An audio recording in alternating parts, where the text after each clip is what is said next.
Part 1: The Night It Started.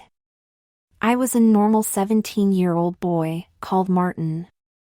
I exercised to maintain a trim frame, I cycled all year round and jogged through the neighborhood in the summer. I was a good kid. I had left school with good grades and an education that had enabled me to get a job at the local electronics store. I had several friends, including our next-door neighbor Jim. I stripped down car engines with Jim and his father. I played video games and ran errands for family and neighbors. I read widely and voraciously, devouring science fiction and car maintenance books. I lived with my family in a modest semi-detached house in a decent part of town.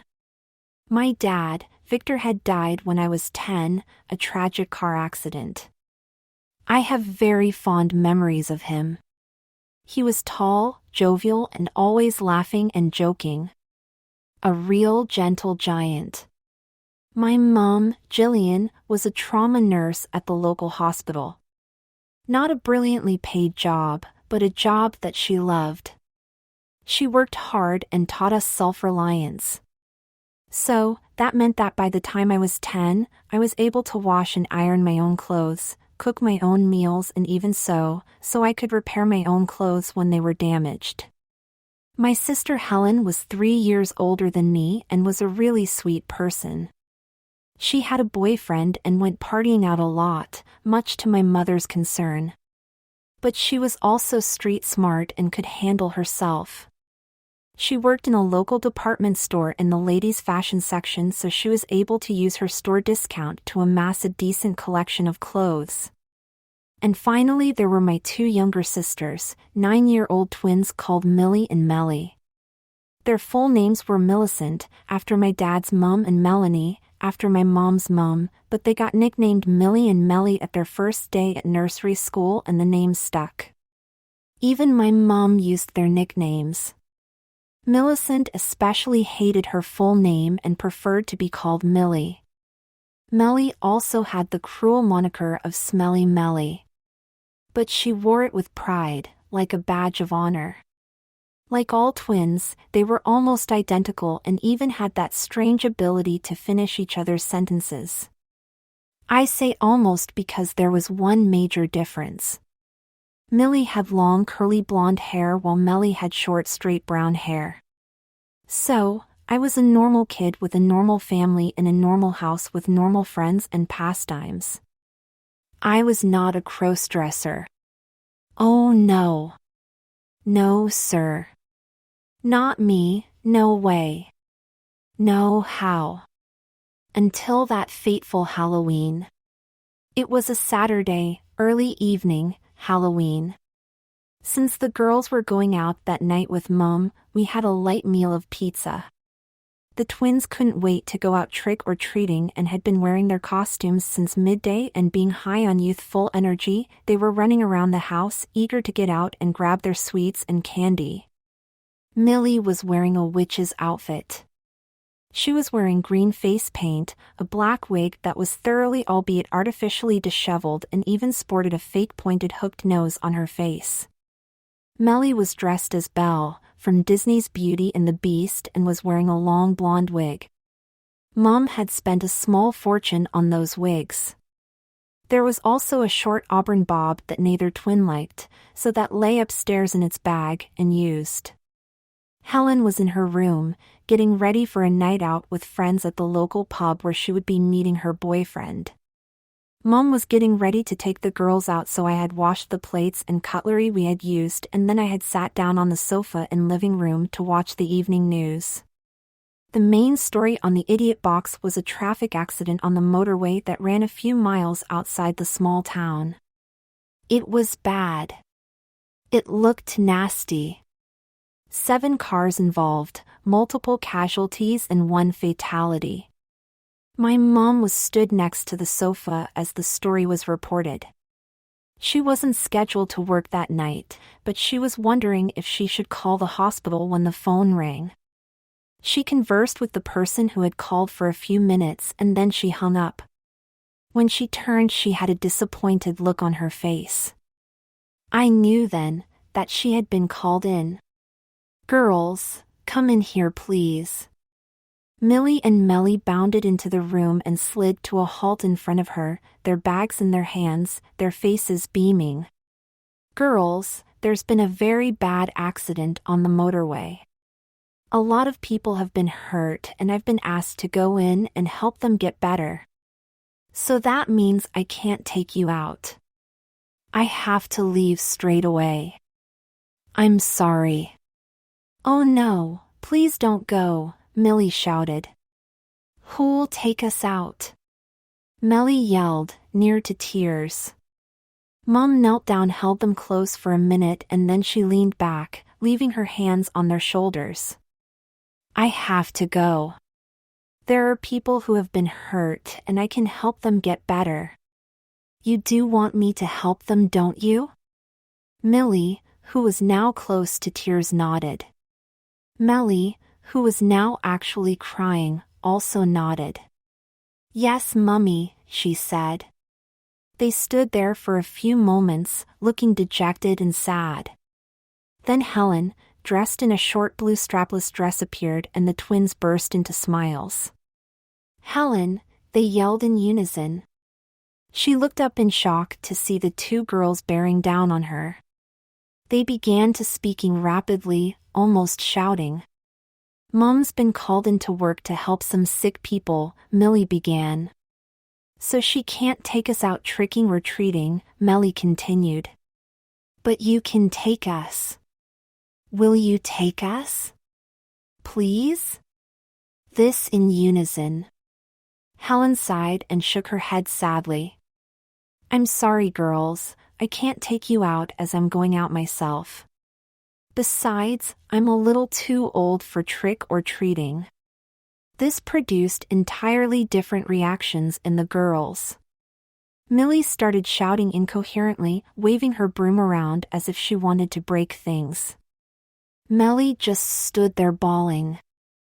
I found this all slightly amusing, as there was an obvious solution to the problem sitting in the living room watching TV with his feet up.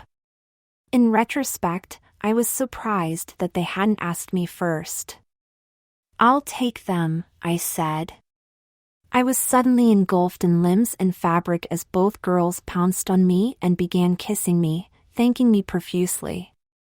Millie almost poked me in the eye with her false nose. I yelled.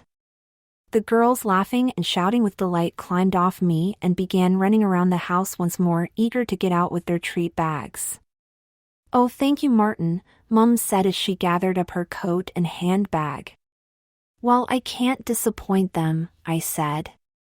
"Not on Halloween, and certainly not since they've been planning it since August." "Well, thank you anyway. Look, I've got to go. So take plenty of pictures and I'll let you know when I'm coming home." She pressed a digital camera into my hand and left the house. I heard her car start up and pull out into the darkening evening. Herding the girls into living room, I took several pictures of the girls in their costumes. Then, putting the camera in my pocket, I headed upstairs. "Let me put my shoes on and I'll take you out." They followed me upstairs and into my bedroom as I slipped into a pair of trainers. "What costume are you wearing?" Melly inquired. I looked down at myself. What's wrong with what I'm wearing? What I was wearing was a pair of jeans and a sweatshirt. "Oh no. That won't do," said Millie. "You need a costume, silly," said Melly. "I'm too old for a costume," I maintained. But they were having none of it. The argument lasted nearly 10 minutes and brought Helen into the room. She listened patiently for a moment. She soon came to a decision. "Leave that with me, girls. Go and wait downstairs. Martin, come with me." The girls headed downstairs and we heard them crashing about the living room like two human-sized cannonballs. I followed Helen into her bedroom. Helen had already dived into her cupboard and her old school uniform was on her bed. She was rummaging in her underwear drawer and had a pair of panties in her right hand and a bra in her left. "Get undressed," she said. I suddenly realized what was about to happen. Oh, no. No way. I backed away, holding my hands out as if to ward off the garments. "You are not dressing me up as a girl." "Oh, don't be such a wuss. It's Halloween, no one will care." "I am not stepping out of this house dressed as a girl," I reiterated. Helen glared at me. "Look, Martin, it's just a costume. No one will care. Hell, they might not even recognize you. And you're doing it for the girls. Besides, you never know, you might enjoy it." I hesitated as I weighed up the pros and cons. Pro, it was Halloween. Pro, I was doing it for Millie and Melly. Pro, it would be dark and no one might recognize me. Pro, if they did recognize me they would probably laugh it off as it was Halloween. Con, it would involve dressing up in my sister's clothes. There was another pro that I briefly consider. I might actually enjoy it. I decided to do it as the pros far outweighed the cons. But I was also thinking to myself, this will be the only time. I will never do this again. "Oh, okay." Helen beamed. "Good. Now, get undressed, we haven't got much time." I shrugged off my jeans and slipped the sweatshirt over my head. Stood there in my underwear, I suddenly shivered. This was embarrassing. Helen frowned at me. "And your underwear, come on." "Oh, no. Look, if we're going to do this, you have to do it properly. Besides, I used to change your nappies. So I've already seen it." I pulled off my boxer shorts and socks and stood there with my hands over my manhood. Seeing this, she sniggered. She handed me her panties and turned her back as I slipped them on. My penis had shrunk at this outrage and I managed to tuck it back out of the way. So, when I pulled them up, it formed a smooth front. Helen approached me brandishing the bra like a weapon. "Hold your arms out." I did so. She threaded the straps over my arms and then pulled it behind my back, snapping it shut. She pulled the straps up over my shoulders and fussed at it for a few moments until she was satisfied with the fit. She then pulled a pair of dark black tights from her drawer and handed them to me. I balked at the idea for a moment. I was about to protest, to argue that I was not going to wear the tights. But then I thought about it for a moment. It would be cold outside. I didn't want to get my legs frozen, so, thinking in for a penny, I took the tights and pulled them up over the panties. I found them snug and soft. It was nice? No, that couldn't be right. I decided to reject the idea. My conscious mind was telling that this was ridiculous. But my senses were telling me otherwise. Helen then handed me her old-school blouse. I pulled on as if it was a shirt. Which essentially, it was. Though it was a feminine cut and tailored for a bust that I did not have. I fiddled with the buttons for a moment as they were on the left-hand side and I wasn't used to them. Once I had buttoned it up, Helen handed me the skirt. It was short and black. I doubted it was part of her official uniform, but then she had been in the sixth form where the uniform regulations were a little relaxed. I paused for a moment and then stepped into it. I pulled it up over my hips and fastened it around my waist, pulling up the short zip. I was surprised at how snugly it fit me. I smoothed it down around my thighs. I tried very hard to ignore how nice it felt. I took the tie and fashioned a Windsor knot, tightening it around my neck. and trying to ignore the feeling that it felt like a noose. "No, no, no," Helen said. She loosened the tie a little and undid the top 2 buttons. "That's how a girl wears a shirt and tie. Now come over here and sit down," Helen said. Restricted by the tight skirt, I hobbled over to her desk, which she had set up as a makeup table. She pointed at the chair, and I realized what she was asking of me. "No. I'll wear the uniform, but I am not. No girl goes out without her makeup. Now, sit down." I decided not argue. Helen's tone was not prompting one. This was going to happen whether I wanted it to happen or not. And, if I was to be totally honest with myself, I was curious to see how I would look with makeup. Helen worked quickly. She covered my face in a thin layer of foundation, which she then covered with powder. She coated my eyelids with powder and then painted my lips with lipstick. She then stood back, inspecting her work.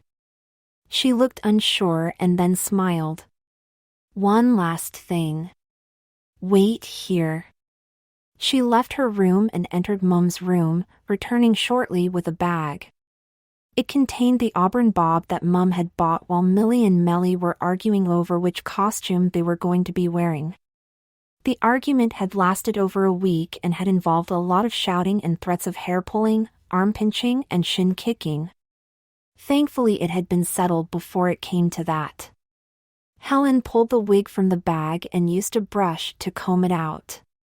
She then placed the wig on my head and tugged it into place. I should have argued against it. I should have told her that I didn't need a wig, but I didn't oppose her, I actually helped her. Tugging at the edges and pulling it down into place. She handed me a pair of flat sandals and I popped them on, thankful she wasn't going to make me wear heels. "Okay. I would say your costume is complete. Want to see what you look like?" Helen asked. It suddenly occurred to me that I hadn't seen myself in a full view. She had a full-length mirror that she had turned to the wall. Now, she turned it around and I saw my image, reflected for the first time since this stupidity had started. I expected to look stupid. I expected to look silly. To look like a bloody clown, in fact. But actually, "I look good," I said. In the reflection was a young woman. I turned sideways. Okay, the chest was a little flat, but my bum looked full and pert. I began to smile. "This could work," I said. Helen was frowning. "Except a girl your age has tits," she said. She rummaged around in a drawer and came up with some socks. She pulled the blouse loose and stuffed the cups of the bra with the balled-up socks. Then she pulled the blouse closed and pulled the tie up, though still loose and with the top 2 buttons undone. She smoothed the rough lumps out until she appeared satisfied. "There you go. That will do." I turned again to the mirror. I was surprised to find a small but noticeable bust. Helen stood behind me. I noticed how alike we looked. "You could be my little sister." She then put her hand on her right hip and put out her left leg. I copied it, almost unconsciously. At that, Helen laughed. And I suddenly realized that in a few minutes, I would be walking out of the house dressed in this manner. I grew wary. Would I be okay? What would happen? Helen had no such qualms. She propelled me to the door and towards the stairs. Then she paused. "Oh, wait here." She headed back into her room and after a moment, returned with a coat and handbag. "Put this on," she said, handing me the coat. It was dark blue and had a light metallic sheen to it. I tugged the jacket on, noticing that it came to my waist. She then placed a bag over my head and let it hang there. Once I had gotten used to it, I rearranged it and let it rest against my right hip. She ducked into my room, snatched up my keys, my phone and the digital camera and placed them in the handbag. I set off down the stairs and Helen pushed past me. "Wait here." She reached base of the stairs and called out, "Millie? Mellie! Come here, please." I had a sudden foreboding. Would my sisters like my appearance? Would they laugh? Would they cry? I decided to use their reaction as a litmus test. If they resisted or teased me, I would go up and get changed and this would never be mentioned again. Ever. I heard their feet clatter against the wooden floor. "Girls, I want to introduce you to your chaperone for the evening." She gestured me to come down the stairs. "Say hello to Molly." Molly? Where the hell had that come from? I stepped off the bottom step and into the living to see the twins in front of me, looking expectant. Their reaction was unanimous. Squealing with delight, they ran to me and hugged me closely. Yes, they were laughing, but it sounded honest and well-meant, instead of scornful and derogatory. Millie grabbed my left hand and Mellie grabbed my right hand, standing back to inspect me. "Wow, you look like a real girl," Millie said. "You even have boobies," Mellie said. "You look great," Millie insisted. "Why, thank you," I said. This prompted a little bit of laughter from Mellie. "You don't sound like a girl," she said. I softened my voice and spoke again. "And how about now?" I asked. "Oh, much better," Mellie said. Millie just nodded vigorously. Helen had her phone in her hand, raised upwards. "Let me take a couple of pictures." I posed again, my right hand on my hip. My left leg pushed out. The twins mimicked me. Helen, a wide smile on her face, spent the next few minutes taking a few pictures as I posed in a few more girlish postures, some with the twins and some without, just me.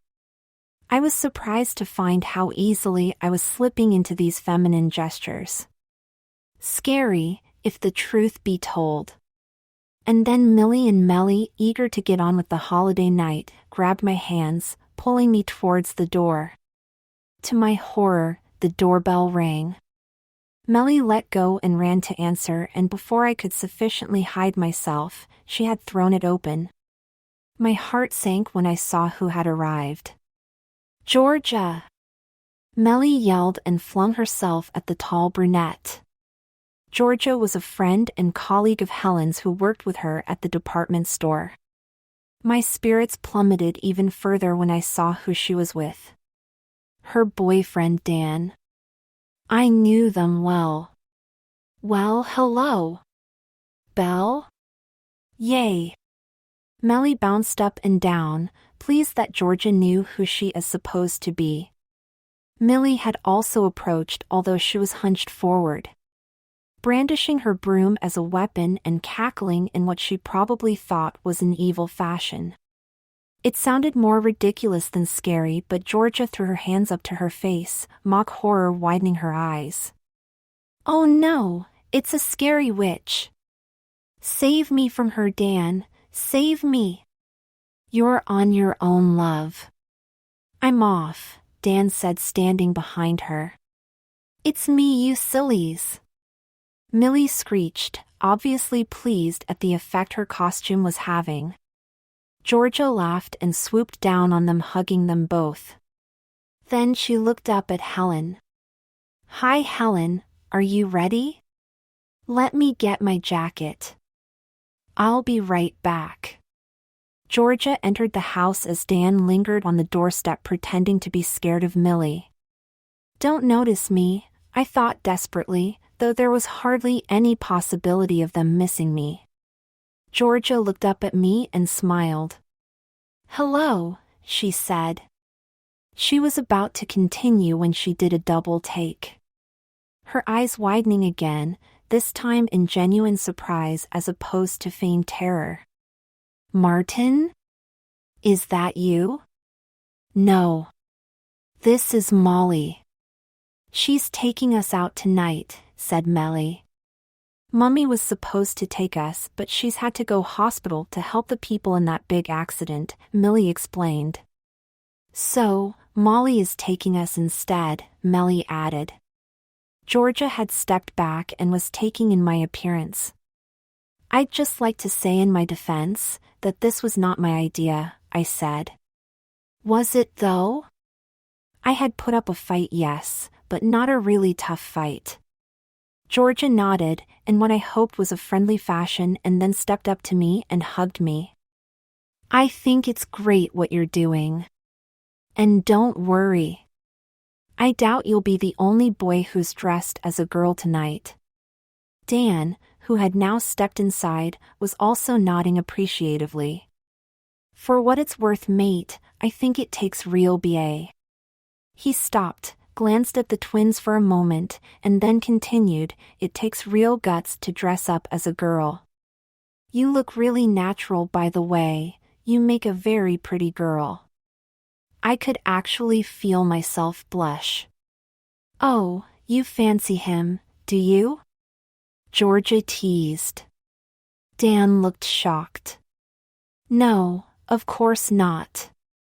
I've got you after all. Helen, tugging on a black leather jacket, joined us. Georgia pointed at me. Your work? She asked. Helen beamed with pleasure. He needed a costume. This was the best I could do at such short notice. Oh. Georgia glanced at me. I'd like to see what he would look like if you spent some proper time with him. No. Not going to happen. Never again. This is a one-off, I said. Shame. Anyway. Georgia began. Yes, said Helen, I'm ready. Molly, have you got your keys? I held up the handbag. Got them in here. Good. With that, we were bundled out of the door. Dan led Georgia and Helen to his car as I set off with the twins. It had happened so suddenly that I hadn't had time to think about it. I was on the street, dressed as a girl. I took a deep breath as Millie took my left hand and Melly took my right hand and led me to the nearest house, though technically, I was supposed to be leading them. Oh well, better suck it up, I thought. My emotions were most confusing. I felt silly. I felt weird. I felt lessened, somehow. But there was another feeling that I was desperate to ignore, denying its existence. Was I really enjoying this? Trick or treat, the twins yelled, holding their bags out as the stout wooden door opened up to reveal a tall man in jeans, a sweatshirt and a large beer belly. He looked mean and angry, but he soon broke into a wide smile. You three look beautiful. A witch, a princess, and a schoolgirl. He picked up a basket, which was on a table by the side of the door. He scooped up a handful and sweets and dropped them into Millie's bag. A second handful of sweets was dropped into Millie's bag.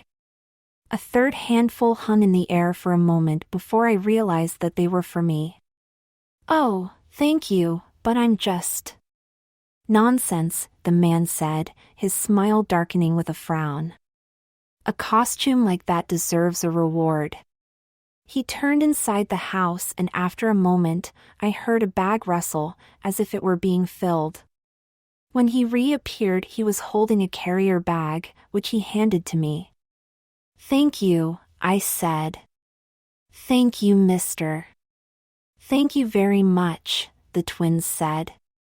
You're very welcome, he said. We made our down the path as the door closed. We had been trick-or-treating for about an hour and a half now, and I was totally relaxed in the clothes I was dressed in. We had been seen by many people and no one had given me so much as a second glance, or if they had glanced at me, the looks were friendly and non-committal. Did they suspect that I was not what I appeared? Did they even know? If they did, they didn't seem to care. I had begun to enjoy myself. But I told myself it was the situation and not the clothes. I checked my watch and saw that it was approaching 8:30. It would take us about 15 minutes to get home and Mom had insisted that they be home by 9 o'clock. This task now fell to me and I intended to see it through. Okay girls, one more house and then we have to go home. They began arguing, protesting that they were not tired, they could see some more people and more houses. But I rebutted, saying that I had promised Mum to get them home by 9 o'clock and they were to be in bed by 8:30 and besides, look at their bags, hadn't they collected enough candy already? Eventually, we agreed that we would visit 2 more houses on the way home and we set off. It was as we approached one such house, one that we had missed earlier, that we saw another group approaching us. I had become so relaxed that I didn't notice them until they were upon us. 5 kids, in various costumes, ranging from a cowboy to a spaceman, were being corralled by 2 other kids who looked to be my age.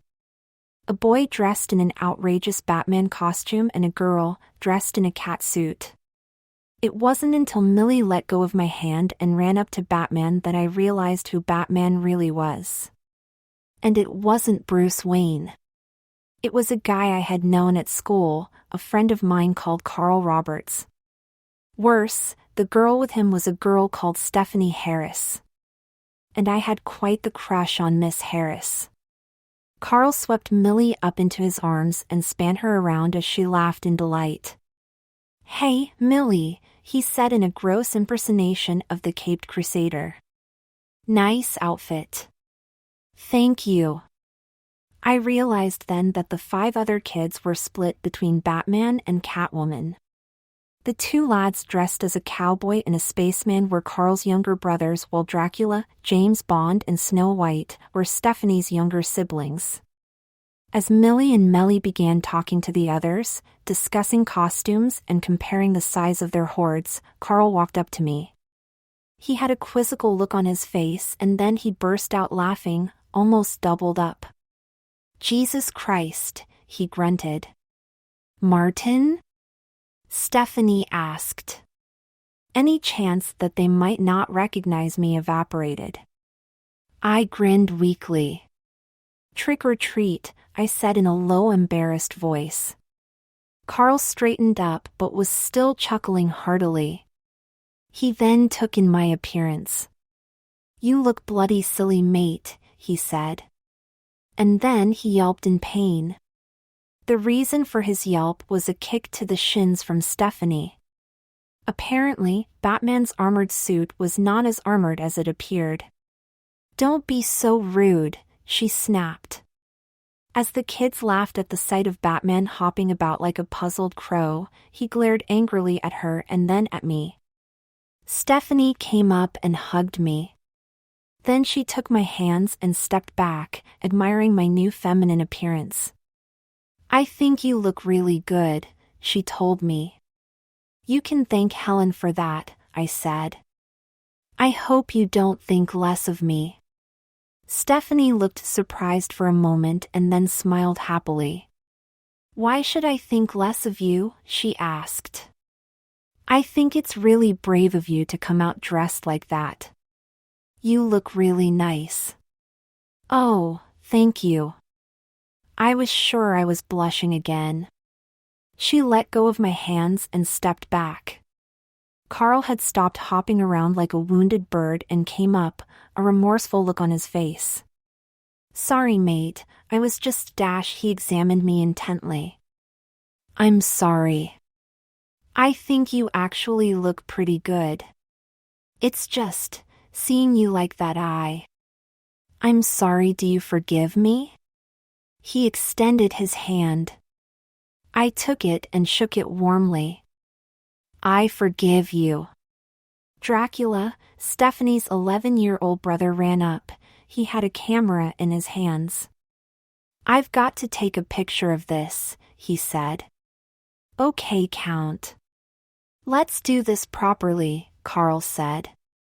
He stepped between us and placed his arms around our shoulders. Stephanie instantly pressed herself against him, her hand propped on his chest, one leg bent up at the knee. I copied her, almost instinctively, though I felt silly, and probably looked ridiculous. As Dracula, aka Jake, took more pictures, I found myself posing in more and more feminine poses and smiling broadly. I couldn't be enjoying this that much. Could I? We must have spent a good 5 or 10 minutes taking pictures of each other and of our siblings. When we parted, Stephanie held me closely. You look lovely, she whispered. If I were a lesbian, I'd really fancy you. When she let me go, she had a curious smile on her face. Then, they were walking away. Batman and Catwoman corralling an unruly group of kids.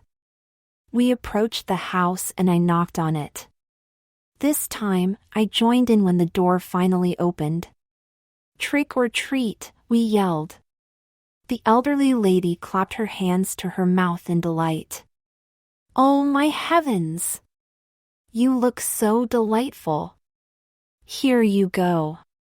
Sweets and small chocolate bars landed in our open bags and the line was less full than my sister's. I still smiled brightly. What do we say, girls? I said. Thank you, they squealed in delight. Oh, I haven't finished yet, the old lady said. She reached for something on the table beside her. I was surprised to 3 very large chocolate bars in her hands. You 3 are wearing easily the best costumes I've seen all night. Such effort should be rewarded. She dropped the bars into our bags. 1 for the witch, 1 for the princess, and 1 for the schoolgirl. And I must say, young man, I think you're very brave to come out dressed like that. Oh, thank you, I said. I was saddened at being read, but her acceptance was reassuring. We left her house and carried on. We argued over the last house. I had noticed that it was well past 9 o'clock and I wanted to get the girls home, ready for bed and ready for sleep. To say nothing of getting out of these clothes. The girls were still wanting to carry on, they wanted one more house, they were not tired at all. It was when I caught Millie yawning that I burst their bubble and insisted that we go home. They agreed both grudgingly and reluctantly. Even so, we couldn't resist visiting that one last house. I unlocked the front door and let the twins inside before I stepped inside and closed the front door behind me. I sagged against it as the twins rushed into the living room and emptied their bags on the table and began swapping and exchanging sweets and counting them up. I was relieved to be inside.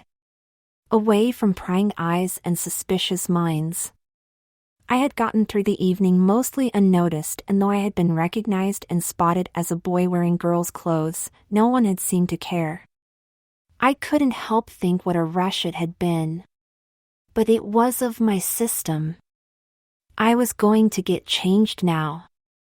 We were never to speak of this again. Never. I was also going to track down every photograph that had been taken that night and make sure that it was deleted. I walked over to the girls. Okay, girls, 20 minutes of the Disney Channel and then bed. And don't eat all you chocolate. Save some for tomorrow.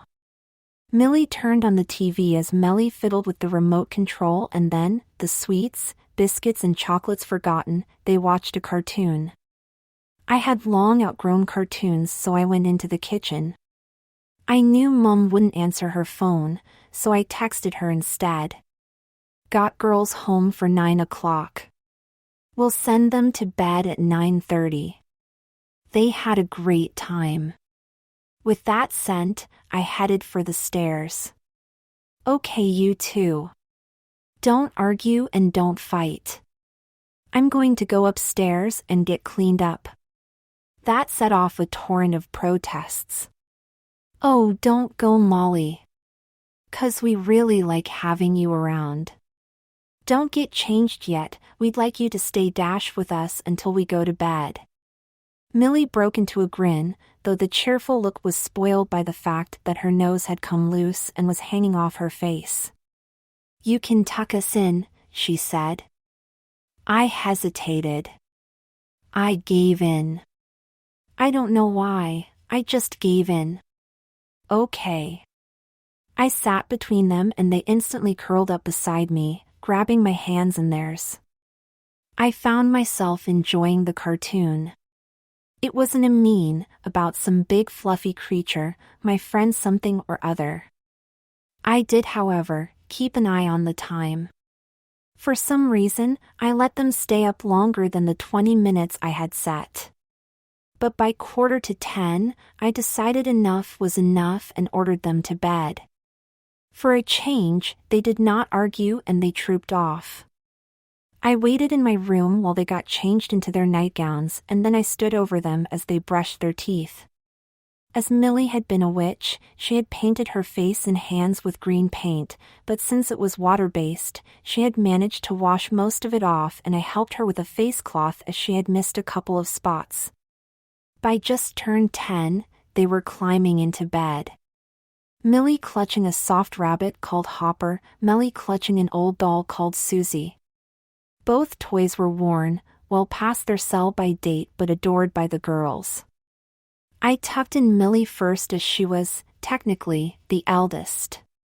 Only by 15 minutes admittedly, but she never let Millie forget it. Good night, Millie, I said. Kissing Hopper on his careworn almost bald head and then kissing her on her cheek. Good night, Molly, Millie said, then she yawned luxuriously. She was asleep instantly. I then tucked in Millie. I kissed the offered-up Susie and then kissed Millie on her cheek. Good night, Millie. Good night. See you soon, Molly. Not bloody likely, I thought. I left the room, a night light on, the door ajar. I headed to my room to change, but something stopped me. I was comfortable in these clothes now. Yes, I was dressed as a girl, but it wasn't as bad as I thought it would be. It was kind of nice. So I didn't get changed straight away, but instead, I went back downstairs, selected a film on Netflix, made myself some microwave popcorn and sat watching the movie, some dumb action flick that might have starred an ex-wrestler. I couldn't be sure. At some point I tucked my legs up beside me and rested my hand on my ankle. That felt nice. Eventually, midnight rolled around and I decided to go to bed. I went up to my room and took off the blouse and skirt and pulled the underwear off. Having donned my usual nightwear of shorts and a very old t-shirt, I gathered the clothes together and folded them up, placing them on my chair with the wig, now looking like some strange animal, resting on the top of them. I washed my face free of the makeup, brushed my teeth and climbed into bed. As I drifted off to sleep, I considered the evening's events. One aspect drifted through my head as sleep folded me into its arms. Stephanie telling that if she'd been a lesbian, she would have fancied me. I had some very strange dreams that night. I was woken by Helen stumbling into the house at about 3:30 on Sunday morning. I did think at first that it was a burglar as I heard her sneaking around, trying to be quiet, but shuffling and stumbling into things. Then I had her giggling. I also hear something rattle to the floor and she squealed in shock. But she made it to her bedroom before walking up the twins. I don't know what time Mum came home, she was quieter. And sober. Tired, after a 12-hour shift in a busy casualty ward, but sober. I finally woke up at about 9 that morning. For a moment I lay in my bed, going over the events of the previous night. Had I really dressed as a girl and gone out in public? And had I really enjoyed? I had almost convinced myself it was a dream until I sat up and saw the clothes, folded neatly on the chair with the wig laid on top of them, curled up like some impossible cat. I rose from the bed and headed to the bathroom. I don't know if Mom was sleeping, but I knew that Helen was. I could almost see her bedroom room rattling as she snored. I did my business, brushed my teeth and I looked closely at my face. Did I still have a trace of eyeshadow on my eyelids? I washed my face thoroughly. There, that was better. I went back to my room and dressed. A fresh pair of boxers, a clean pair of socks, jeans, and a t-shirt. As I dressed though, I couldn't help but feel that my male clothes were rougher, unlike the blouse, which had felt nicer. And they hung loosely on me, they were not figure-hugging like the skirt had been. I shook the thoughts from my head. It was a one-off. I was never doing it again. Downstairs, I saw the twins were already up and probably had been since before dawn. They were sat in the living room watching the Disney Channel. What a surprise! They had bowls in their laps, probably their third serving if I knew them, and 2 large glasses of milk on the coffee table. I prepared myself a cup of coffee and put 2 slices of bread in the toaster. Melly came over with her bowl. She climbed on a stool and grabbed a box of cornflakes. "Morning, Martin. Are you not Molly today?" "No. Plain old boring Martin, I'm afraid." "That's a shame. I like Molly." I stared at her, a little surprised at this statement. "You do realize that it was me, don't you? That I was wearing Helen's clothes?" "Of course I do, you twit," she snapped back. "But Molly is nicer. Gentler and more kind." "Oh," I said. She climbed off the stool and for a moment she just stood there. Then she came up to me and wrapped her arms around my waist. "Don't worry though. I still love you. You're a good big brother." "Oh, thank you." I ruffled her hair in a playful fashion. "I love you too." She let go of me, picked up her bowl and headed back to the living room. "Make that your last bowl," I said. "I will," she said. I knew she wouldn't, but at least she hadn't added sugar. The last thing I needed was 2 young girls rushing around the house causing mayhem and noise on a sugar rush. Not with Helen sleeping off a hangover and Mum sleeping off a busy night in a casualty department. I spread a generous amount of strawberry jam on my toast and headed up to my room. I turned on my PC. I saw several Facebook notifications, some of them tagging me in pictures. I took a munch of my toast and I opened up my Facebook page with a sense of trepidation. There they were. The pictures of me. Dressed a schoolgirl. With a layer of makeup. Stephanie had loaded up 2 of them, Helen had loaded 3 of them, and Stephanie's little brother put up 5. And I was in all of them. The 5 that Stephanie's little brother had uploaded, who had been dressed as Dracula if I remembered correctly, were of me in my schoolgirl outfit posing with Carl in his Batman outfit and Stephanie in her Catwoman suit. She looked really good. And so did I. I didn't want to admit it, but I did sort of look okay. Reading the comments was a surprise. On the whole, they were kind and supportive. Most said that I was good brother to go out dressed like that for my sisters, that I was a brave to go out like that in the first place, and that I looked surprisingly good. Stephanie had even commented on one of them, saying that I made an attractive-looking girl. Perhaps I could show my face in public again after all. After checking my emails and watching a bit of YouTube, I turned my PlayStation on and played an old game for the umpteenth time. Around at midday, just turned 12 o'clock, I heard Helen's door open and heard her feet padding to the bathroom. When she returned, I scooped up the clothes and walked to her door. I knocked gently. I heard a rumbling from inside that might have been, "Go away," or words to that extent. Then the door opened and I had a bit of a shock. Helen looked an absolute mess.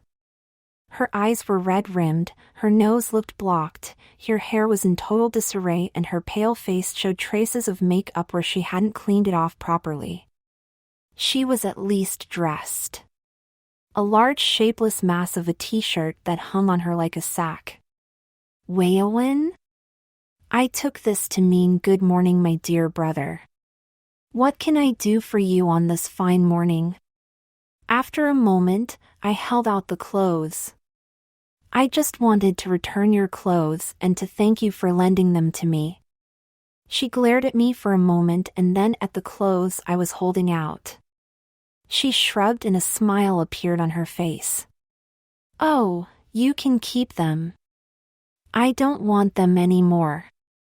Oh, in fact, wait a minute." She disappeared for a moment and then reappeared with two hangers.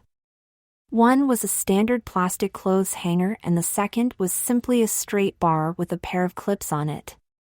"You'll need these to hang them up." She waved the straight bar with the clips in the air, almost scratching herself with it. "This is a skirt hanger," she placed them on top of the clothes, "and if you want to wear anything else, please ask. Don't just take stuff." Her gaze went unfocused for a moment and she belched loudly. Then she glared at me. "Now bog off and don't pester me again until noon." The door slammed shut in my face. After a moment, the door opened again. "It's noon now, isn't it?" she asked. Yes. "Yes, it is. In that case, bog off and don't pester me again until tea time." The door slammed shut again. And it had a tone of finality about it. I stood there for a moment. And then, with a sigh, I headed back to my room. I placed the blouse and the skirt on the hangers and hung them in the wardrobe. I then placed the underwear in the drawer next to my boxer shorts and socks. I expected it to look out of place, but it didn't. It looked like it belonged there. I shut the drawer and tried to put that image out of my mind. I had just sat down when my phone rang. Seeing who it was, I tried to compose my thoughts into some semblance of order so I could speak with a sense of coherence, as I didn't want to make an idiot of myself. "Hey Stephanie, how are you?" "I'm good. How are you?" "I'm fine, I'm good. What can do I for you?" "Oh, I was just wondering what you thought of those photos." "Ah, the photos. Well, the reaction hadn't been as bad as I thought. So maybe I could have gotten away with it. I thought they were okay. I had some nice compliments from them." I remembered now, the one comment from a former school friend saying that I was brave to express my femininity in that way. Whatever that meant. That's good. That's really good. Because I'd like to meet you for coffee. How does 4 o'clock at your house sound? For a moment, I was stunned. I had fancied Stephanie since school, though she had a boyfriend then, but she had been single since he'd moved away. I managed to find my voice again. "That sounds good. It sounds great, in fact. Good. Because I'd like to talk to you about it. I know you said it was a one-time thing, but I thought you looked really cute. And I'd like to see Molly again." I froze. Dressing as girl? Again? Halloween was one thing. But wearing them when it was a normal day was another thing else entirely. Questions raced through my mind as I thought about this. One question was prominent. Why? It was Stephanie's turn to be silent. For a moment I thought she was going to hang up. I need to talk about this with you.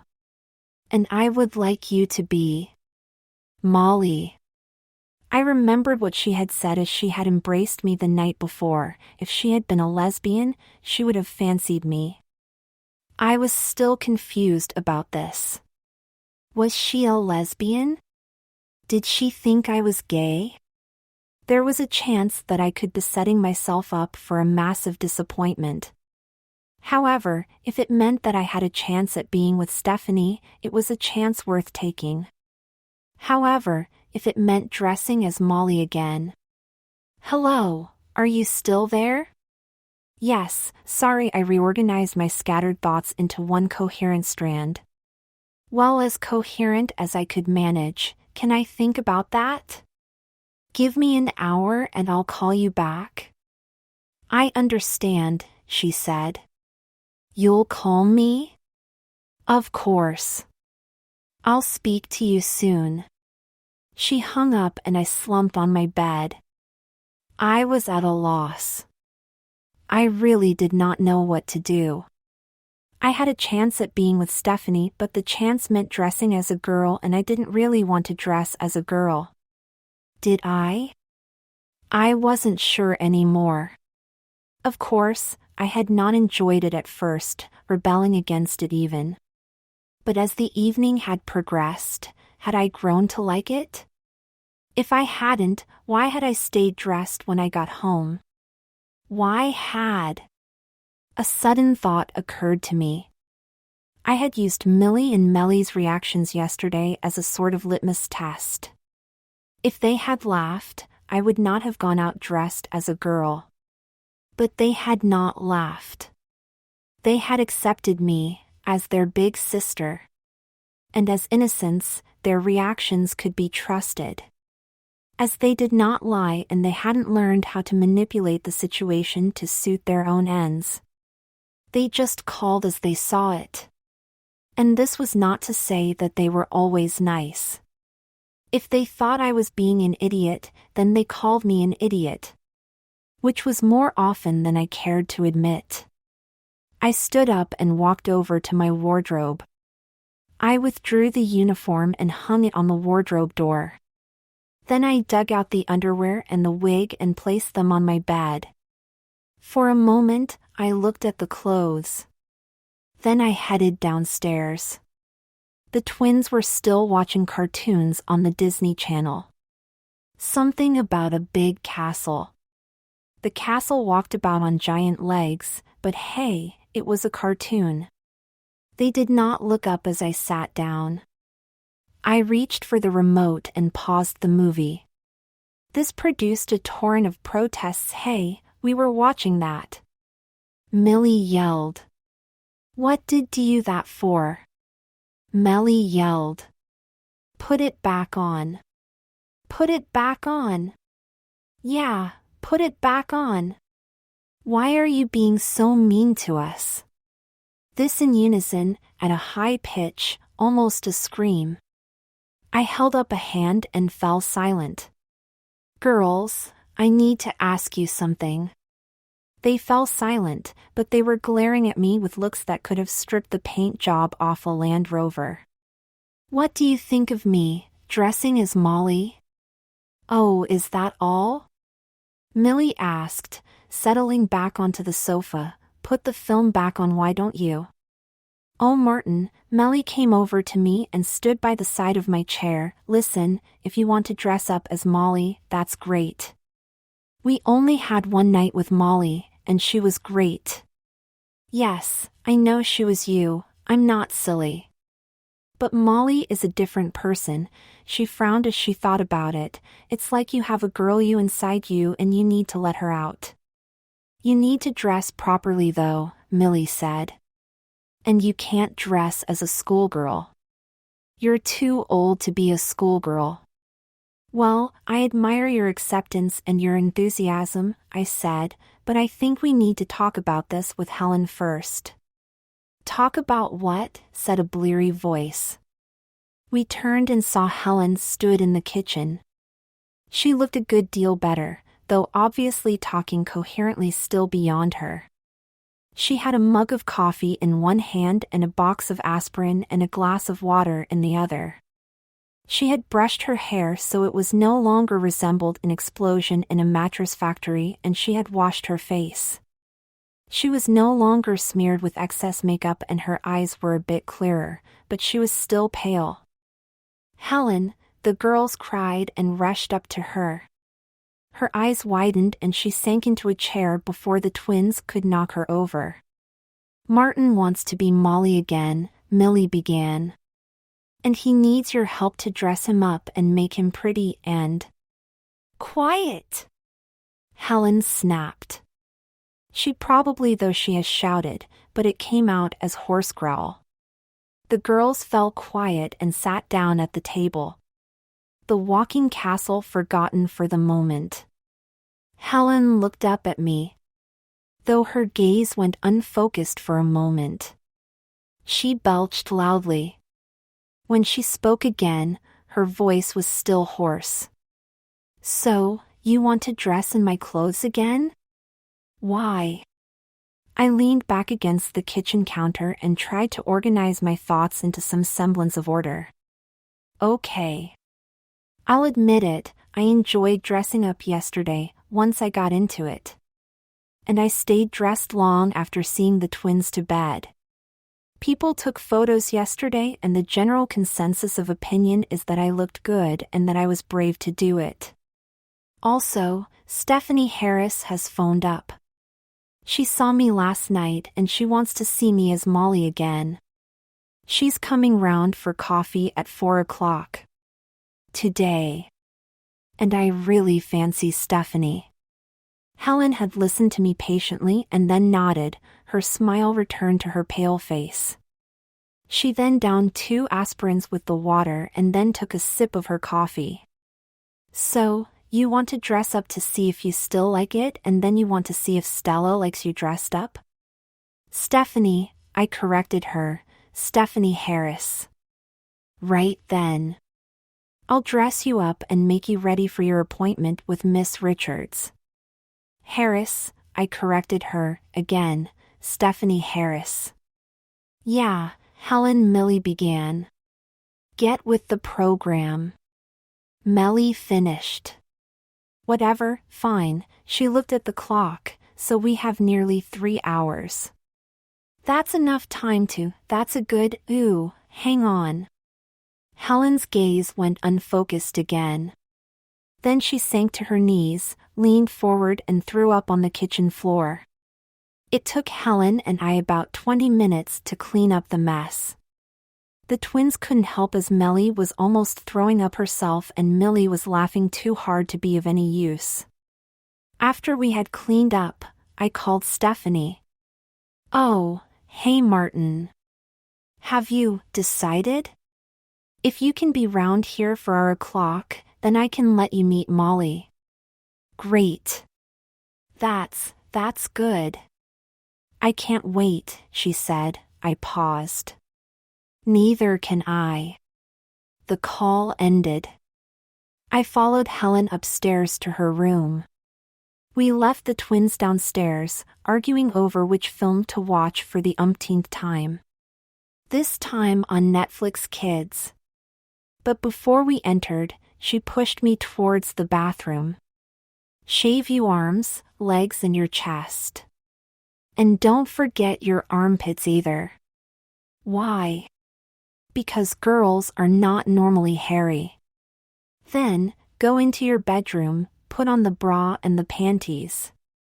I headed into the bathroom and looked about.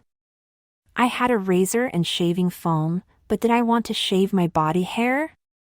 Helen barged in, almost knocking me into the tub. Use this, she said. She dug into a cupboard and handed me a pink razor, fresh out of the pack. Don't forget to pat yourself dry, don't rub, it will irritate your skin. And once you're done, use this." She handed me a tub of moisturizer. She swayed on her feet, and for a moment, I thought that she was going to throw up again. But then she steadied herself. "And hurry up about it. Your appointment is in 2.5 hours." I stripped off and stood in the shower. It took me a good 20 minutes or so to shave the hair off my body. I didn't have that much to start with, so it was not a difficult task. Soon I was as smooth as the proverbial baby's bottom. I patted myself dry and then used the moisturizer. It had a soothing effect on my skin. I was surprised at how silky it felt. I might just keep it that way, I thought. I wrapped the towel around my naked form and made my way into the bedroom. I slipped into the panties and remembered to tuck my junk away, leaving a smooth front. I then placed the bra around my chest, and though it was a little tricky, I managed to fasten it. Looking at myself in the mirror, I thought I looked okay. I picked up the wig and shook it out. Then I smoothed my own hair out and placed wig back on. It was tough pulling it into place on my own, but I managed it eventually. Then, not wanting to walk about the house in just my underwear, I donned my dressing gown. I knocked on Helen's door and waited. "Come on in," she answered, her voice still hoarse and bleary. I entered the room and stood in the doorway, feeling vaguely embarrassed. Helen's bed was covered in all sorts of clothes in various combination. She looked up at me and smiled brightly. "Right, Molly. Nice to see you again. Take your dressing gown off and put this on." She handed me a short pink robe. I exchanged the garments and experienced the softness of the robe on my now smooth skin. I was amazed at how soft it felt, how nice it was. Helen was staring at me. "Okay. This has got to go." She pulled the wig from my head. "And these will be going in." She held up a bunch of hair extensions. Since Helen and I had similar colored hair, the extension would match. Also, I forgot I had these yesterday evening. "But you can use them now." She had dug a box out of her dresser and handed it to me. I opened it up. I almost dropped it. It seemed to contain 2 severed breasts. I then realized that they were breast forms. The box said that they were size C. I glared at her, a grim smile on my face. "False advertising?" I asked. Helen shrugged and looked sheepish for a moment. "Yeah." She looked at her own bust. "I didn't get these until I was 17. Mom bought me these when I was 14 and I used them when I was young. I should have used them last night, but I didn't remember them until about half an hour ago. Sorry."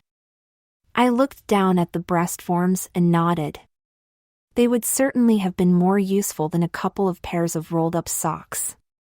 "You're forgiven." "Why, thank you. Now put them in the bra." I loosened the robe and popped the forms into the cups. They were cold and clammy at first, but I felt the added weight tugging on the bra in new and wondrous ways. I closed the robe. Helen smiled. "That's better. You're starting to look the part, but we're not done yet." She pointed to the chair at her dressing table, on which sat a large mirror. "Sit down." She placed the hair extensions into my hair. They clipped onto the natural hair that was already present. Helen then brushed my hair until it was soft and shiny and wafted around my face like a proper hairstyle. Then looking at me in the mirror, she placed her hands on my shoulders. "No girl goes out without her face on. Are you ready?" Not knowing what I was letting myself in for, I nodded. Ready as I'll ever be. What followed was 45 minutes of Helen teaching me how to apply makeup. First she plucked my eyebrows, shaping them into a style that would feminine, but not out of place when I was masculine. And then, explaining what she was doing at each stage of the process, she applied a layer of make. Foundation first, followed by powder. Then eyeliner to make my eyes stand out. Mascara went on the eyelashes. I hadn't noticed until then how long they were. A slight amount of blush to highlight my cheekbones, which Helen said she envied, and 2 shades of eyeshadow on my eyelids. Finally, she drew a line around my lips and then painted my lips with a brush. She even set aside some cosmetics for my own use. "Right, you got all that?" Helen asked. Her voice a good deal clearer now. Good. If you need any pointers, you know where I am. Right then, let's get you dressed. We must have tried about 4 or 5 different outfits over the next half hour. I chose the outfits from a selection that Helen had placed on her bed and was giving to me, along with 2 more sets of underwear, one in plain white and the third in a soft salmon pink. I finally settled on a black denim mini skirt with a pink cold shoulder top and gray tights. I looked at myself in the mirror and was astonished by the change in my appearance. Gone was the young 17-year-old boy. In his place was a very attractive young girl. She had long light brown hair that hung in a soft feminine style. Her face was coated in a delicate layer of makeup. Subtle, yet beautiful. A soft layer of bronze on her eyelids that blended into a darker shade of gold just below my eyebrows that were shaped in a trim delicate arch. My eyes were ringed with dark eyeliner, making that pop from my face and look larger. I had a light touch of blush on my cheeks to give a glow that defined my cheekbones. My lips were a delicate pink and they looked plump and full. Whoa! I look good. Helen was smiling brightly. I only had about 15 minutes last night, so it was pretty basic.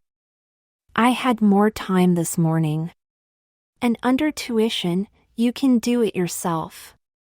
And together, we can help Millie and Melly too. When they're older, of course. One step at a time after all. I looked again at the young woman in front of me. Surprised that it was me. I stepped sideways on and admired the image I presented. A sizable bust and a rather pert behind which. That stopped me in my tracks. Did I just think of my arse as cute? Come on. There's 2 young sisters who can't wait to see you. In retrospect, I think it was the noise that woke my mother up. The twins started shrieking when they saw me, pummeling me with questions. Was I gay? Did I want to be a girl? Was I getting a girlfriend? Was I getting a boyfriend? I tried to answer the questions as honestly as I could. No, I wasn't gay, and I didn't want to be a girl. I just liked dressing up and pretending to be a girl. And as for girlfriends, I had a meeting with a girl that afternoon. At this I glanced up at the clock, seeing that it was just turned 2:30. Stephanie would be here in an hour and a half. And I would be meeting her, dressed as a girl. We were sat in the kitchen talking about the situation when the twins yelled with delight. "Mommy!" Mom was stood in the doorway. She was dressed and looked refreshed, if a little tired. The twins crowded around her. "Look, Mommy, Molly's a girl now. You've got a new daughter. Doesn't she look pretty? She even has boobies, etc., etc." Mom did not speak for a while, her eyes wide, but whether it was shock or anger or whatever, it was difficult to tell. Eventually, she closed her eyes for a moment, and then she straightened up, her face an unreadable mask. "Okay. Helen, go upstairs and get dressed. Melly, I want you two to go up to your room and get dressed too. Then you can come back down and watch telly in the living room." I want to discuss this with Martin alone. But Mummy, he's called Molly, Millie remonstrated. Melly rounded on her with a frown. She's called Molly. Come on, girls, Helen said. Let's give Molly and Mum some space. The girls looked sad. Millie sighed and Melly looked crestfallen. But they knew better than to argue with Mum and especially with Helen. I sat there as they trailed out and Mum made herself a cup of coffee. Then she sat down at the table and looked at me curiously. For a moment she just sat there and I began to feel anxious, fearing that I was in trouble. Then to my relief, Mum smiled. Hello, Molly. It's a pleasure to meet you. Thank you. It's okay. I know all about your little sojourn last night. How you went out dressed as a schoolgirl so you could accompany the twins on their trick and treating. You know? Facebook. I checked it on my phone this morning. I must say, you're incredibly brave to do it. You must love your sisters very much. And you looked very passable, I must say. Did your sister help you? She suggested it. I didn't want to do it initially, but I did it for the girls. And it was Halloween, so I did it. And I liked it, I admitted. And that's why you're dressed up today? Oh. Well. How did I explain this? I met a girl I know yesterday evening. And she likes me as Molly. I think she likes me as Martin as well, but... Oh, I see. So, you're dressing up because you like it and you're dressing up because you think this girl will like it too? I nodded. That's right. In fact, she's coming round this afternoon. I glanced up at the clock, see it now showing 3. In about an hour. Oh. Mum smiled and then her face fell into a frown. And when were you planning on telling me? Well, you were asleep and after a night cleaning up after that accident. Ah. Well, I'm up, and you're telling me now. So, do you know what you are? I'm a boy, dressed up as a girl? Mum smiled, a bright wide smile that I found encouraging. You're a transvestite. And it's more common than you think. I would say about half the male population have dressed up for some reason or other and about 20% go on to do it on a regular basis. In short, I would say that 1 in 5 men dress up. I was baffled. How do you know all this? I asked. Hello? I'm a trauma nurse? I've spent nearly 20 years in a casualty ward. I've seen it all. And that includes transvestites. She smiled as a memory played in her head. In fact, I remember about 10 years ago, there was this one man, a prominent businessman. He was brought into the emergency room dressed in black lingerie. A bra, panties, garter belt and stockings. And he was wearing this gorgeous pair of high heels, and he had a crochet stuffed. She stopped short and then glanced at me, suddenly aware of what she was saying. Well, we'll leave that there for the moment. I have to say, though, that I'm surprised to find you dressing up. I wouldn't have thought you'd be happy in a skirt. Oh. It was coming, I thought, the anger, the rant about me being a freak, a pervert, a weirdo. That I was to go upstairs and get changed. Now. I was never to dress up again. But now that you are, I guess I'll be okay with it, Mum said, a slight smile on her lips. Really, you're okay with this? As I told you, it's called transvestism. And it's more common than you think. She frowned for a moment. And actually, I prefer the term crossdresser. Transvestism makes it sound like a clinical condition, an illness that requires treatment, whereas crossdressing describes it perfectly. It's a hobby, nothing more. So you're not angry? Mom laughed out loud. Angry? No, of course not. Surprised? Certainly. But not angry. Not in the slightest. However, we do have a problem. My relief turned to anxiety. Oh. Yes. How do I give you and this girl some privacy without an anxious mother and 3 nosy sisters in attendance? In the end, the answer to that question was ridiculously simple. When Mom suggested that they all go swimming, the only question was where to go. After rushing upstairs and grabbing their swimsuits and a towel apiece, the twins were divided on where they wanted to go. Millie wanted to go to the leisure center and Melly wanted to go to the old public pool. The argument was heated.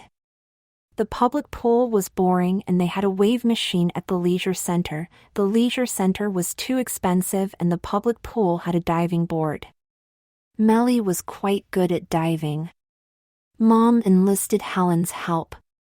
Mom would take Melly to the public pool while Helen would take Millie to the leisure center.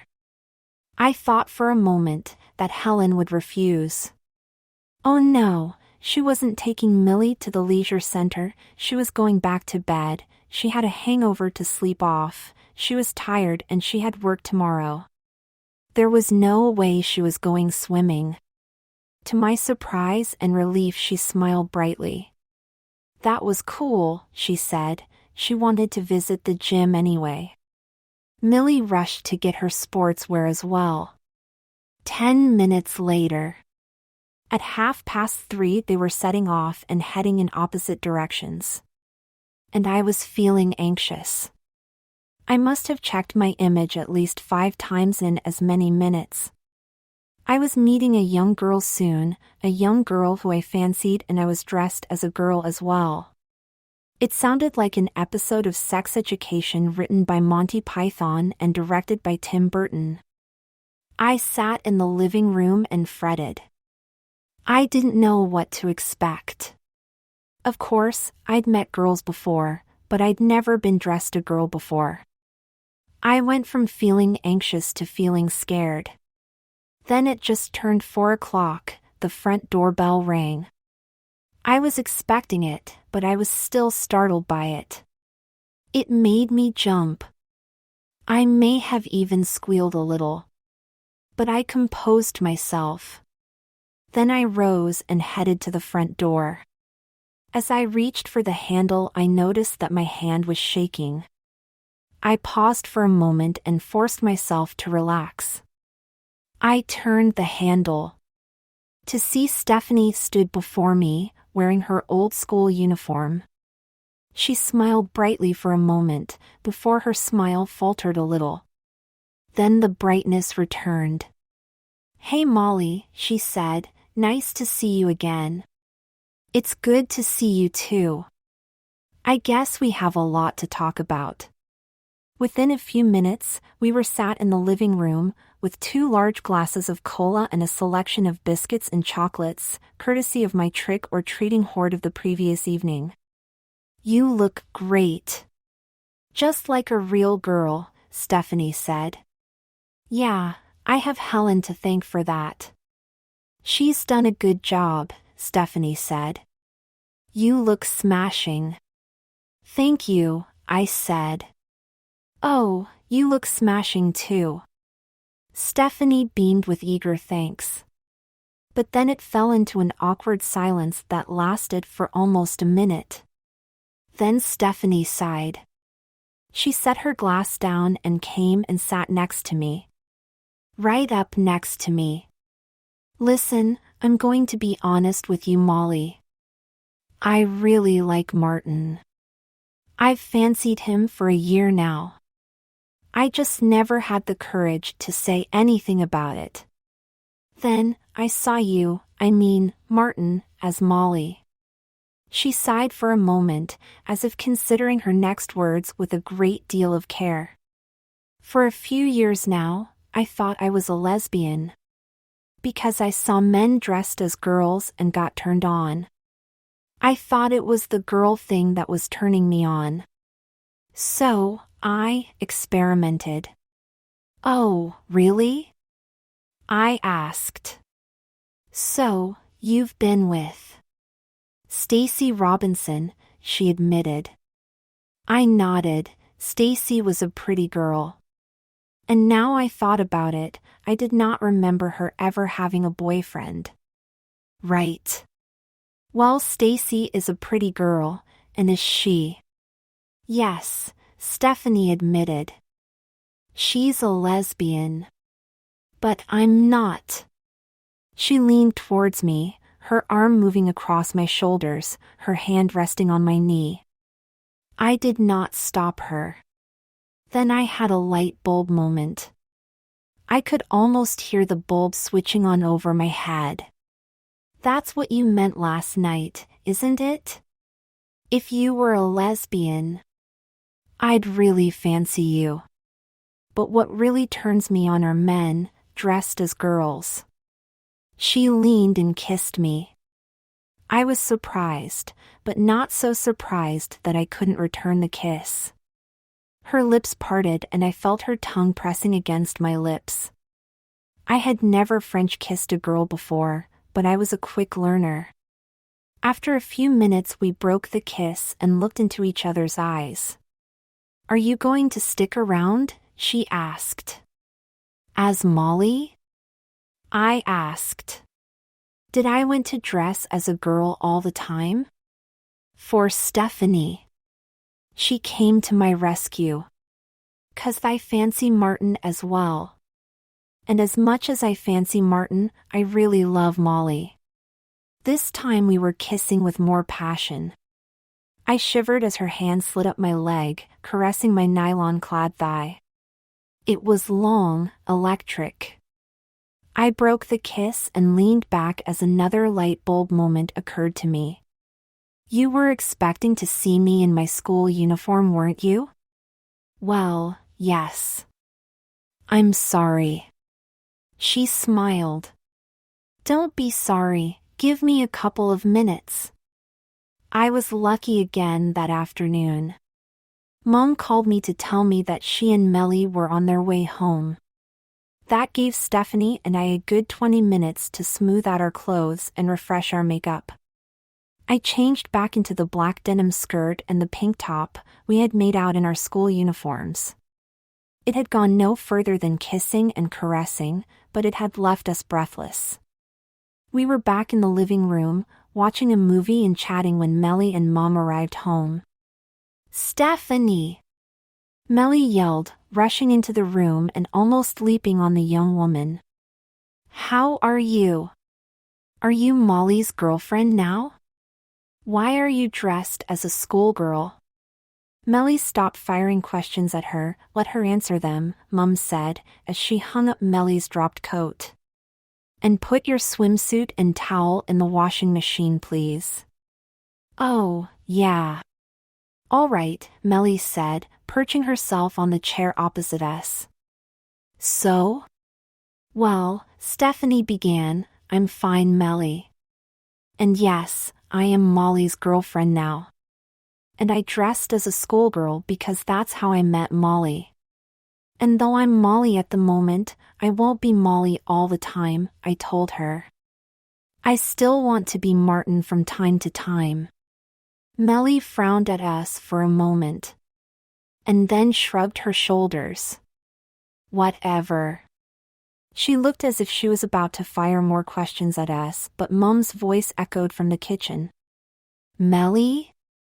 Your swimsuit and towel in the washing machine. Now. Melly sprang from the sofa and stood up defiantly. For a moment. I thought she was going to stomp her foot. All right, Mum. Geez. She stomped past Mum, who was coming into the living room with a cup of coffee.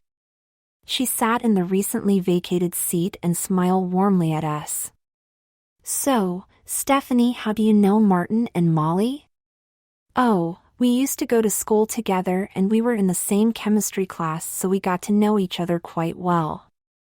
I met Molly last night and I'm going to honest with you, Mrs. Fletcher. Oh, please, call me Jillian. Okay, Jillian, I like Martin a lot. But I really like Martin as Molly. I guess that doesn't make sense. I guess it doesn't make sense to you either, my mom said.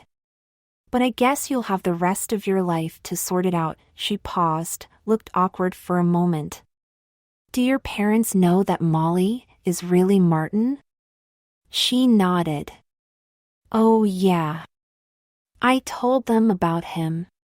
And for what it's worth. She turned to me. They're really cool about it. They can't wait to meet you. As Martin or as Molly? I was compelled to ask. As both. I fought urge to kiss her. Mom was still thereafter. All the front door opened and Millie came in. She burst into a wide smile and ran up to us. Helen followed. She regarded me with a curious expression on her face, but she stayed silent. Hey Stephanie, Millie asked, are you Molly's girlfriend now? Yes, but don't worry. I'll take good care of her. Stephanie said. And I won't be Molly all the time, I said. Oh, that's okay. I like Molly as much as Martin. And I like you, Stephanie. She walked up Stephanie and embraced her in a warm hug. Stephanie looked surprised for a moment and then returned the embrace warmly. Millie returned and after a moment, embraced them both. Okay, Mum said, Stephanie, would you like to stay for tea? I'd like that. I'll need to check with my mom. She held up her phone. Okay. Call her from the kitchen, Helen, it's quieter in there. Stephanie rose and I followed her. Helen followed me, gesturing me towards the hallway before we got into the kitchen. Did you and Stephanie? She wiggled her eyebrows and I wondered at her meaning for a moment. Then it struck me. God, no. I mean, I'd like to, but... Helen nodded, a mischievous smile on her face. Well, the next time you and her get the chance, don't balls it up. And this time around, you were lucky. Oh, really? How do you work that out? The twins never noticed in the first place and Mom hasn't noticed yet, but I noticed. She looked down at my legs. And I'm sure you were wearing gray tights when I left. I looked at the tights that covered my now hairless legs. They were black. Oh, I said, not knowing what else to say and realizing what a dumb it was to say in the first place. Helen giggled a little. Hey, your secret is safe with me. I was 17 once, you know. I felt a sudden urge to go upstairs, swap the tights and come back down. I managed to suppress this urge. It would simply raise more questions. Though, technically I hadn't done anything wrong, I still felt a little guilty. Stephanie came back from the kitchen. Mom said it's fine. Dad will pick me up when I'm ready to go home. Mom beamed with pleasure. Excellent. Well, it's late and I don't feel like cooking, so let's get a takeaway. Pizza, the twins yelled. It led to an argument.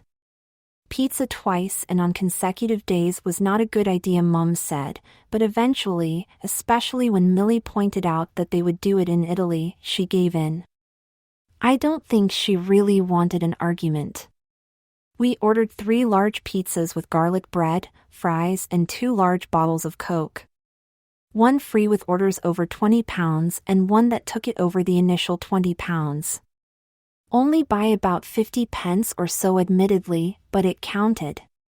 We ate the meal on our laps while watching television. It was the Disney Channel again, but it was one of the Marvel Cinematic Universe movies, I forget which one. We talked about various topics. Our lives and our goals and our dreams. Millie stated a wish to follow Mum into nursing. Melly stated a wish to marry a European prince and become a princess. Complete with a horse-drawn carriage. And a tiara. At about 8, Mum produced a couple of bottles of wine and poured us adult kids a glass each. Millie and Melly didn't get one and they didn't really want one. Not only were they technically too young, but wine gave Melly a stomach ache. Eventually, about 9:30, Stephanie phoned her dad to pick her up. He arrived at 9:45. I saw her to the door. Her father waited diplomatically in the car. "So, when will I see you again?" she asked. "Well, I'm at work tomorrow and off again on Thursday, so, how does Thursday sound?" "Sounds like too long," Stephanie said and giggled. "But that's okay. I'll survive." "So what's the plan?" I thought about it. Helen had given me some of her old clothes and Stephanie had already agreed to prune her wardrobe to give me things. Even so, I'm going to need some extra clothes, so how does a shopping trip sound? "Oh, that sounds good. I'll call you, yeah? Count on it." I wanted to kiss her, but with her dad waiting in a car on the drive, I was a little reluctant. I then saw him climbing from the car. I got scared quickly and even Stephanie looked anxious as we walked over. Instead of waiting for Thursday. He had obviously been listening. "Why don't you invite Molly here for tea on Wednesday?" he said. Stopping before me, he examined my appearance for a moment, and then smiled and extended his hand. "I'm Bob, by the way. It's nice to meet you." I shook his hand. "Nice to meet you, sir." The grip tightened, briefly. "It's not sir, it's Bob. Or if you're uncomfortable with Bob, Mr. Harris will do fine." "And Wednesday, dinner?" "Our house, at 7:00? "Yeah, that's fine, sir." "I mean, Mr. Harris. Do you want me to come as Martin or Molly?"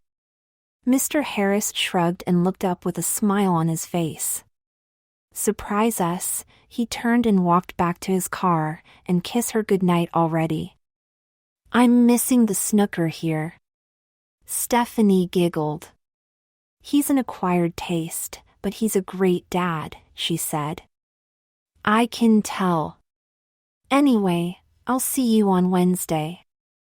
I placed my arms around her neck, she placed hands on my hips.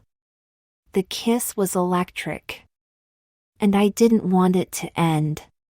But eventually, we pulled apart. "I'll see you on Wednesday," she said. "And I'll call you tomorrow." "I'll call you tonight," I said. Her eyes widened in surprise.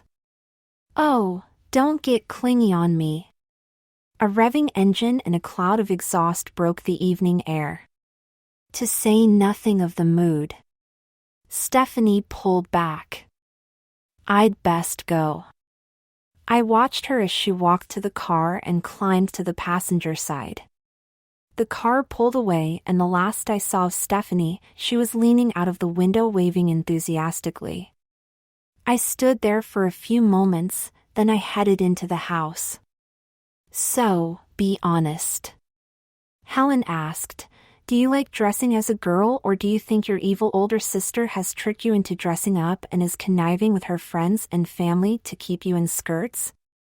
I glanced at my clothes. I had changed about an hour earlier and was back in jeans and a t-shirt.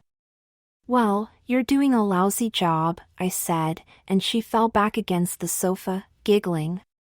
It was almost midnight and the party, such as it had been, was winding down. Millie was curled up asleep at one end of the couch and Melly was stretched out on the floor. Mom was in the kitchen washing the plates and cutlery and putting them away. The telly was still on, but it was muted and silent. We had spent that last hour of the evening talking and exchanging barbed insults, but as it was mostly banter, it was accompanied by a lot of laughter. We had also drank. Mum, Helen and I polishing off both bottles of wine and the third that had appeared after Stephanie's departure. Then we had returned to the cola, but thanks to Helen, we had had a couple of generous shots of vodka in ours. I had eventually changed and was glad to be Martin, but even so, I was missing being Molly. That felt weird. I sighed. I've got to be honest. I like being Molly. When I'm her, I'm calmer to a certain extent, I'm more confident, sort of, certainly less stressed once I got into it. I frowned as my vodka-muddled thoughts went astray in my head. I can't explain it properly. Then don't bother, Helen said, leaning against me in a sisterly fashion. Be who you want to be and people will love you for the person you are. She grabbed a handful of my t-shirt and waved it. These clothes don't mean anything, that just the outside. She stubbed her finger against my chest. It's what inside that counts. She looked up at me and smiled. Then her gaze went unfocused again. She looked like she was going to belch but managed to contain. Then she rose to her feet. Help me with the twins and then I'm going to bed. Helen managed to wake Millie up and let her up the stairs, but Melly was out for the count. I had to carry her. We eventually got them settled and Helen retired to her room. I soon heard her snoring. I made my way to my room. It was as I was drifting off to sleep that I had a strange thought. I had a problem. I was now essentially living a double life, one as 17-year-old Martin who liked to work on car engines and use tools, and one as 17-year-old Molly who liked to discuss makeup and go shopping. I didn't know how I was going to keep the two separate, but I knew that I had the rest of my life to sort it out. Another thought occurred as sleep overcame me. As problems go, it was a nice one to have.